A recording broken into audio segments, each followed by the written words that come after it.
Hi, everyone. My name is Debbie Stopa, and I am a leadership development coach. Today, we're going to work through the process of planning and turning your goals into reality. So, as you think about where you want to go, let's take a dive into what is it going to look like moving forward. Okay, so as you plan, the one thing that you want to remember is that you have SMART goals. And then the next step is making the SMART goal a reality. So thinking about planning, what I'd like you to remember is planning is a sequence of action steps to achieve some specific goal. A plan is like a map.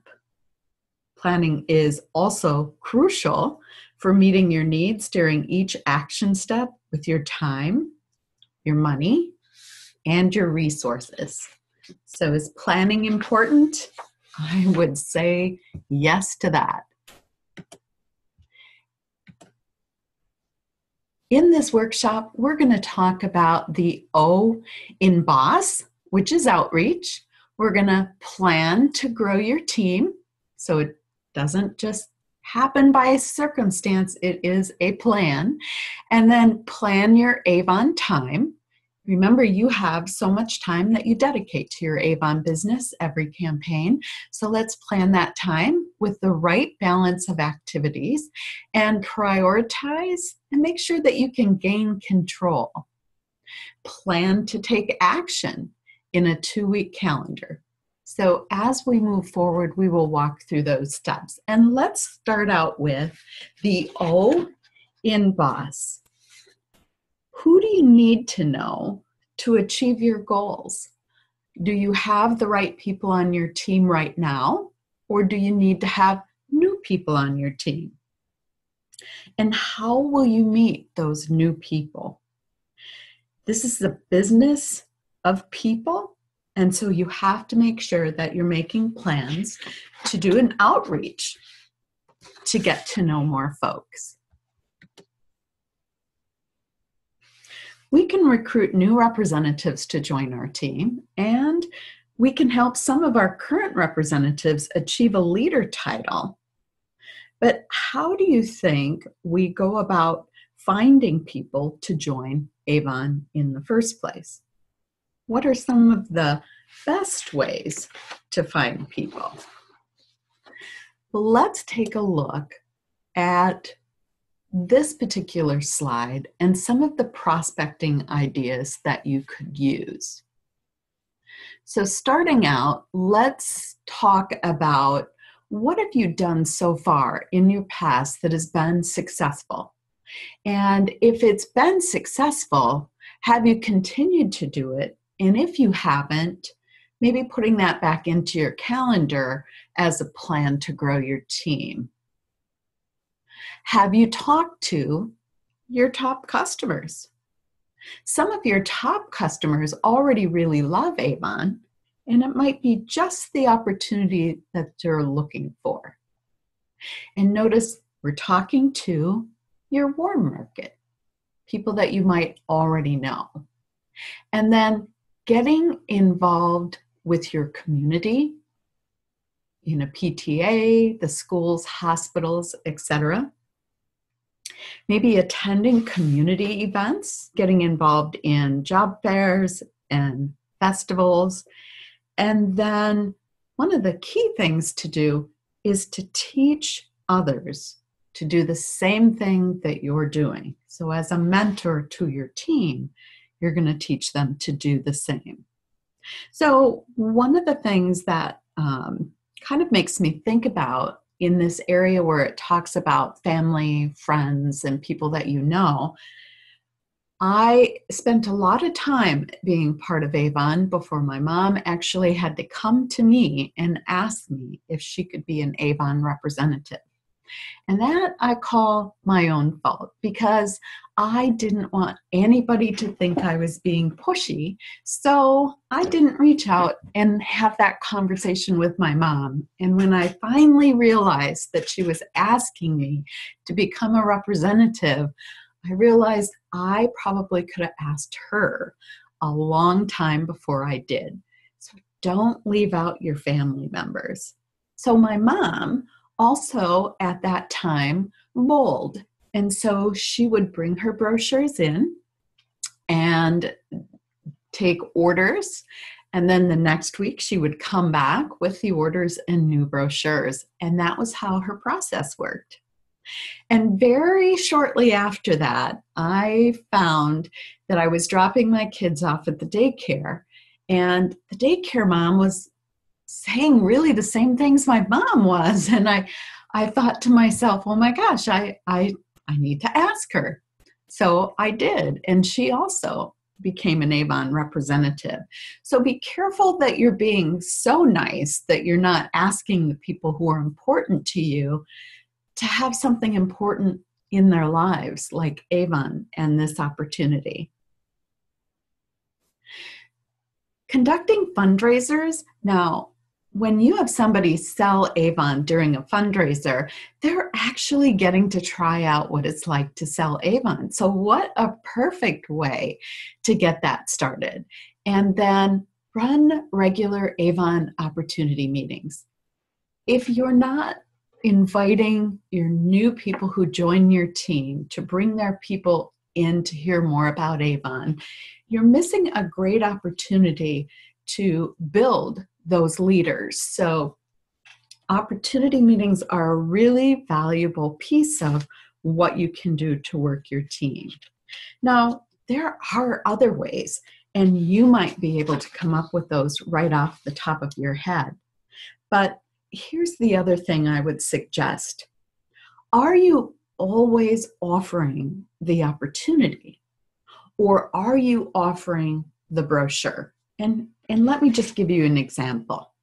One day I went out and I was at a local Burger King store, and I was waiting for a new person to come in and join. So that was before they all joined online.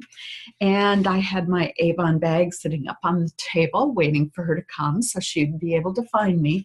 And lo and behold, somebody came out of the back room of McDonald's and they walked over to me and they said, "Oh, do you sell Avon?"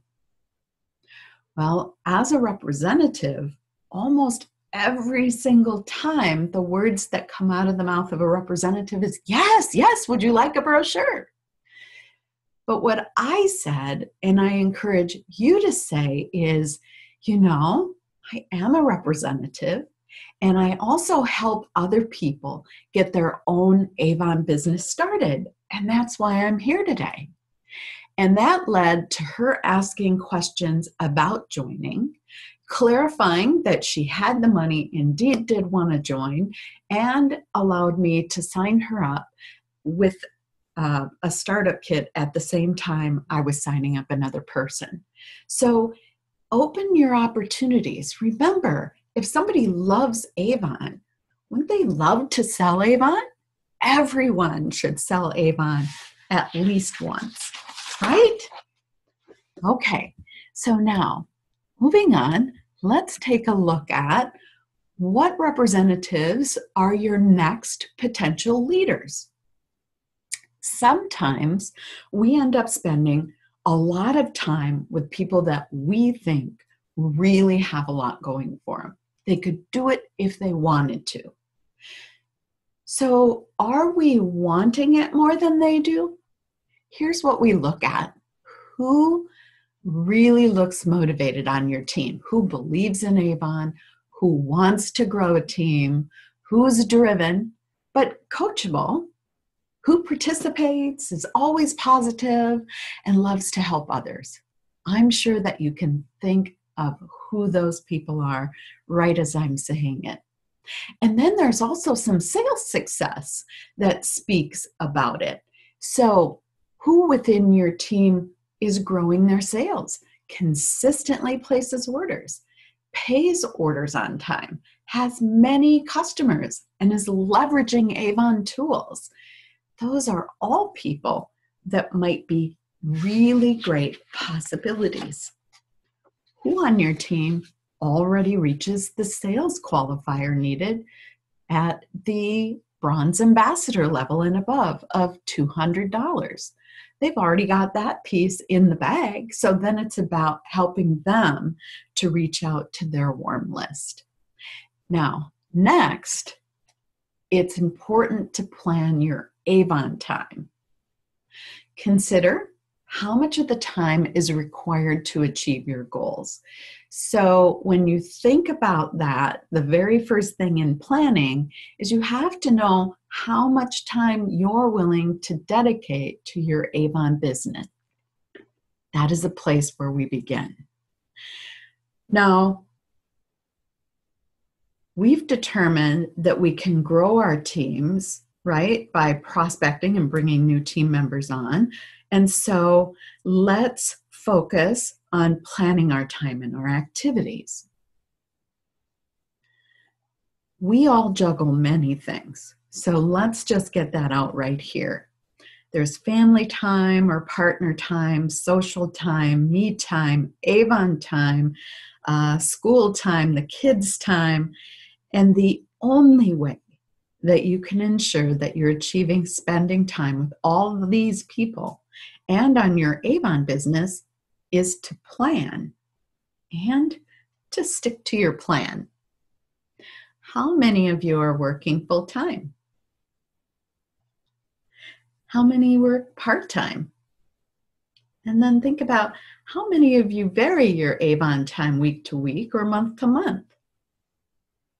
What do you need to consider when you're establishing your Avon time? Well, whatever that time happens to be, whether it's a few hours a week or many hours a week, it's about making sure that you focus and be effective with that time. And of course, dedicate enough time to your Avon business so that you can achieve the goal that you're reaching for. So making the most of your Avon time is also about finding the right balance of what's going on. And so to achieve the right balance, focus 50 to 75% of your time on your personal business. And that means in the categories below, planning, selling, and managing. And then focus 25 to 50% of your time leading your team. So look at the category under leading. So conducting coaching conversations, modeling success with your downline, conducting training with your downline, sharing best practices with your downline. Those are all of the things that you do to duplicate yourself. And then as you're working with these others, and I'll give you a few minutes to read through all of those as a reminder, when you're thinking about your selling time, it's important that you divide your selling time equally amongst selling the opportunity or recruiting and selling products.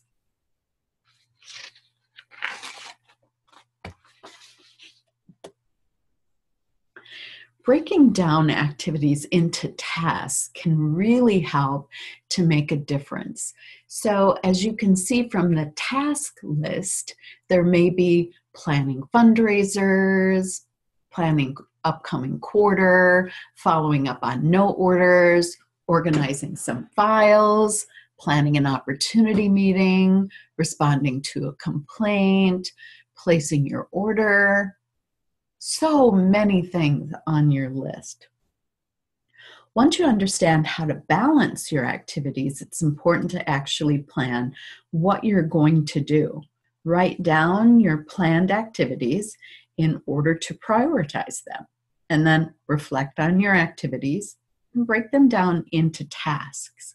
So here's a for instance.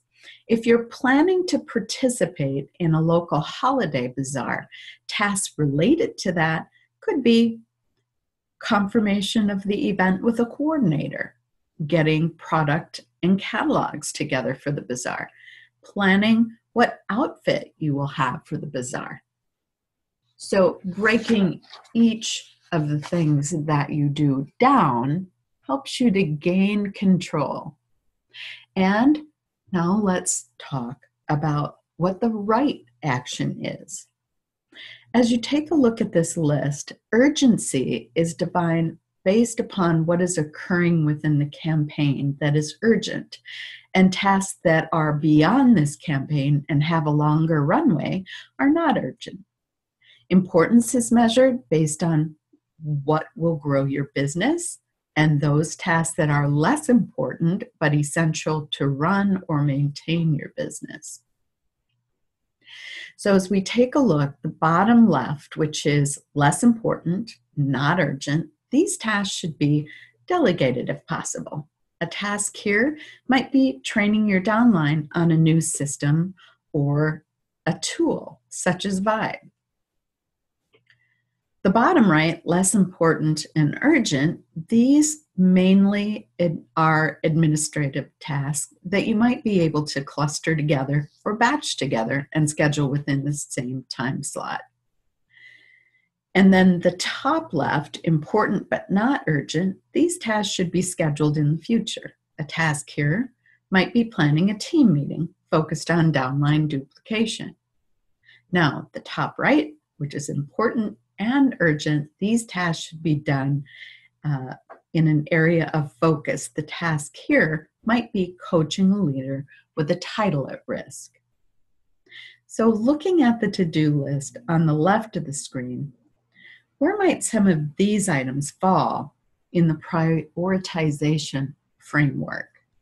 What other items could we put here besides these?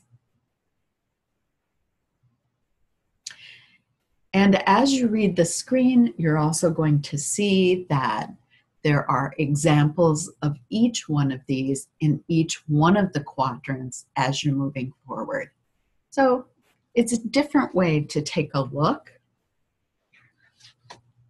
and a different way to make sure that you keep the focus on those things that are necessary right now. How about setting yourself up for success? Where is the best place for you to be able to get that work done? What works best? So limiting your distractions by creating and managing boundaries help you to continue to focus on the more important and urgent tasks. Setting expectations when you're out of the office. So think about that. Do you need to be in your office 24 hours a day, or can you have office hours? Consider establishing those leader hours and make sure that you find a dedicated space where you can work to do these things. Is it at home? Do you have an office at home? Is there a place that you can go that you can dedicate just to work? Or does it need to be someplace else? What can you do to ensure that those you engage with feel that we are being responsive, even if we are out of the office? The fact that you may be partially or totally unavailable gives you an opportunity to let people know when you'll be returning and exactly when you'll be getting in touch with them, followed with a place that they can call in case of emergency. And we know that that can be the Customer Insight Center. And remember, what we're working to do is we're working to empower your team members so that they can move forward on their own and not enable them. And the next step is to actually make a calendar in putting down all of those things that you're planning to do yourself. And you'll see in the application guide that there is a calendar that you can work with. But if you prefer your own calendar, that is all well and good. You just take out your own calendar and plan the time for all of those activities or tasks that need to fit. So once you've created it, ask yourself, does your calendar reflect the right balance of activities and tasks to achieve your short-term and your long-term goal? Am I planning to be busy or productive? Can I delegate any of these tasks? Did I mark time for handling a cluster of tasks that are urgent but not important? Am I setting proper boundaries to be effective with my time? And now we do have an application guide that goes along with our coaching series. So if you're not already in the coaching program and watching this, I would say really a great reason to dive in and sign up. You do have to be a bronze ambassador or above in order to qualify for coaching. And if you need help in figuring that out, we are certainly here and willing to help you to figure that out. So as I move forward through those screens, here is one of the things we do during coaching. We have a group collaboration call, and to get to know each other, we have really great hot topic ideas. And this week's idea is to share an experience in your past when you got lost. Explain how it made you feel and how you overcame it. Ooh, getting lost. That's always an interesting conversation. And this is a big reminder to you. A goal without a plan is just a wish. Planning is an important piece. So thank you for attending tonight. I appreciate that you were able to jump on, or if you're watching this in review, again, I am Debbie Stopa, a leadership development coach at New Avon, and thanks so much for attending tonight.